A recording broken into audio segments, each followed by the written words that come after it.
Hi friends, my channel Venkatrao blogs.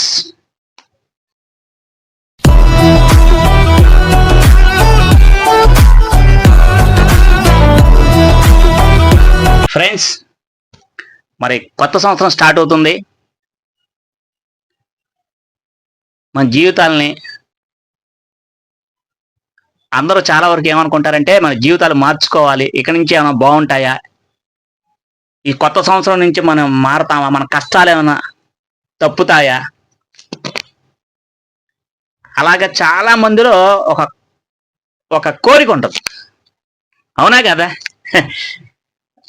ఎందుకంటే ఇప్పుడు ప్రతి ఒక్క మనిషి జీవితంలో ఏమైందంటే పెళ్ళైన తర్వాత భార్యాభర్తలు ఇద్దరు కలిసి ఒక పిల్లోడికో పిల్లకో జన్మనిచ్చిన కాడి నుంచి ఎన్ని కష్టాలు ఉంటాయో వాళ్ళు స్టార్ట్ అయ్యే ప్రాబ్లం వాళ్ళకి తెలిసిద్ది. అది అందులో మీరున్నారు, ఆల్రెడీ మేము ఉన్నాం, మేము ఆ కష్టాలని అనుభవించేసాం, దాటిపోయాం, అవి పక్కన పెట్టండి.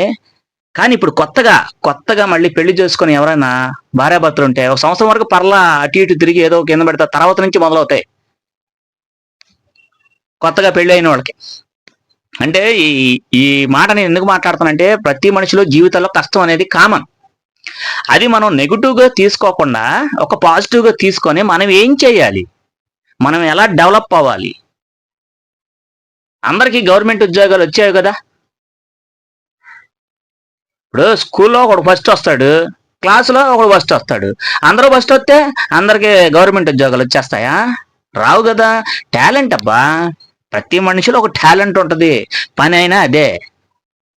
ఇప్పుడు ఏంటి మనం ఏం మాట్లాడుకుంటున్నాం, దేని గురించి, ఎందుకు వచ్చింది? మన దగ్గర సరైన పని లేకపోతే కష్టాలు వస్తాయి. కష్టం అంటే ఏంటి? డబ్బు కావాలి.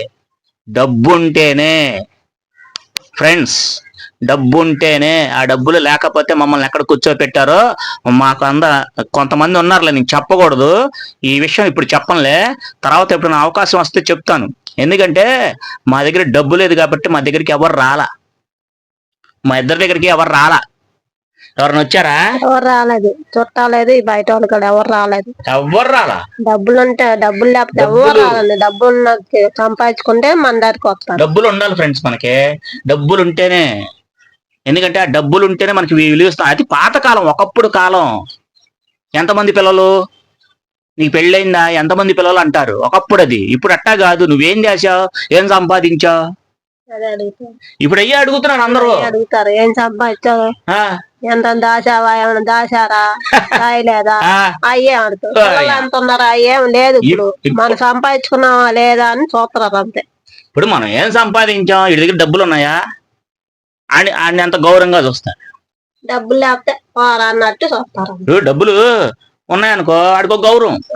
డబ్బు సంపాదించిన వాడికి ఆడి దగ్గర డబ్బులు ఉన్నా అనుకుందాం, మన పేదవాళ్ళ విషయంలో మాట్లాడు, ఆడికి ఉన్నాయనుకో వాడిని అబ్బో అన్నట్టుగా చూస్తారు. ఎందుకంటే ఒక బ్రాస్లెట్, 2 చైన్లో వేసుకుంటే వాడు మంచి మంచి బట్టలు వేసుకుంటే వాడికి గౌరవం ఇస్తారు. మరి నీకు నాకు ఇస్తారా? ఇప్పుడు మీకు ఇస్తారా ఎవరైనా గౌరవం? డబ్బు లేకపోతే ఎవరుగా. పిలుపులు కూడా తేడా వస్తాయి, పిలుపులు కూడా తేడా వస్తాయి. ఏదైనా మనకి ఎక్కడికైనా భోజనాలకి పిలవరని పిలవరు. అవన్నీ మేము పడ్డాం, మమ్మల్ని ఒక రకంగా చూశారు, చులకన కూడా చూశారు. మరి ఇలాంటివి మన జీవితాల్లో చాలా ఉంటాయి. ఎన్ని ఉంటాయి? మేము ఉన్నాం, మా జీవితాల్లో అయ్యాయి, మా గోల్ అదే. డబ్బులుంటే ఒక రకంగా, డబ్బులు లేకపోతే ఒక రకంగా. ఆ పిలుపులే మారిపోతాయి. ఎన్ని సమస్యలు మాకు. అబ్బాయి మేము అవన్నీ పట్టించుకోవడం కాదు ఫ్రెండ్స్, మాకు ఒక్కటే మెయిన్ ఏంటంటే ఎట్టోట బయటపడాలి, ఏదో పని చేయాలి, ఏదో పని చేస్తానే ఉన్నాం.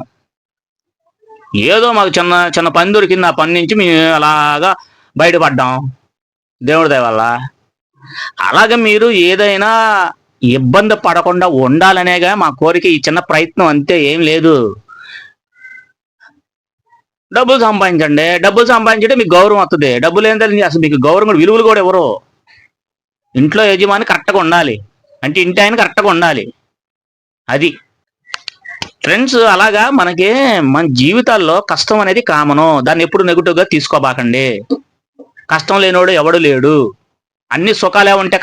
కష్టాలంటే ఏంటి, అన్ని సుఖాలే ఉంటాయా? అన్ని ఉంటే ఎవడు పనిచేయడుక, అన్ని సుఖాలు ఉంటే ఎవడు పనిచేయడు, ఉల్లిగా డబ్బులు ఉంటే ఎవడు పనిచేయడు. అందుకనే ఎవరికి ఇవ్వాల్సిన శక్తి వాళ్ళకి ఇస్తాడు. నీ టాలెంట్ అనేది నీ దగ్గర ఉంటుంది, అది నువ్వు తెలుసుకోవాలి. అంతేగామా, తెలుసుకోవాలిగా. తెలుసుకోవాలి. ఒకప్పుడు మా దగ్గర డబ్బులు లేవు, మమ్మల్ని ఎవడు పిలుపులు లేవు, ఎవడు పిలవాల మమ్మల్ని. చిన్న చిన్న పార్టీలకు కానీ, అదే వాళ్ళ ఇళ్లలో ఫంక్షన్లు కానీ, పుట్టినరోజులకు కానీ, ఏమన్నా శుభకార్యాలు కానీ ఉంటే మమ్మల్ని పిలిచేవాడు కదా. మా దగ్గర డబ్బులు లేవుగా. మరి డబ్బులు ఉన్న వాళ్ళని పిలుచుకున్నారు, మా పరిస్థితి అది. మరి ఇప్పుడు పిలిచినా మేము వెళ్ళాం, పెద్దగా పట్టించుకోం, మాకు అవసరంలా. అప్పుడోలాగా ఇప్పుడోలాగా అది ఎప్పుడు ఒకేలాగా ఉండాలి. అందుకనే ఈ కొత్త సంవత్సరం రోజు మీరు అందరూ ఆనందంగా ఉండాలని చెప్పి కొత్త సంవత్సరం కాడి నుంచి ఆ నెగిటివ్ థాట్స్ని తీసేసి పాజిటివ్గా ఆలోచించండి. ఏ చిన్న పనైనా పర్లా, ఈ పనే చేయమని నేను చెప్పట్లా మీకు, ఇదే చెయ్యాలి, దీని మీద బతకాలని మీ అందరికి చెప్పట్లా నేను. అర్థం చేసుకోండి. మీకు నచ్చిన పని చేయండి, మీకు ఏది నచ్చిద్దో అదే చేయాలి. ఇప్పుడు ఇది చెయ్యాలని చెప్పి మేము చెప్తే మీరు చేస్తారా? మీ మనసులో ఒకటి ఉంటుందిగా చెయ్యాలని, ఆ కోరిక అనేది ఒకటి ఉంటుందిగా. నేను ఈ పని అయితే చేయగలను, ఈ పని అయితే చేయగలను ఒక కోరిక ఉంటుందిగా, ప్రతి మనిషికి ఉంటుంది అది. అది మీకు నచ్చాలి, నచ్చి మీకు ఇష్టమైతే ఆ పని సక్సెస్ అవుతుంది. సరే మరి ఫ్రెండ్స్, ఈ కొత్త సంవత్సరం రోజు అందరూ బాగుండాలని, మీరందరూ హ్యాపీగా ఉండాలని. అమ్మా వాళ్ళందరికి హ్యాపీ చెప్పు ఒకసారి. హ్యాపీ న్యూ ఇయర్ అని చెప్పు. Happy new year. Okay okay okay friends, మరి రేపు ఇంకో కొత్త వీడియోతో, కొత్త కంటెంట్తో మళ్ళీ మీ ముందుకు వస్తున్నా. Okay, thank you. My channel Venkatrao blogs. Thank you.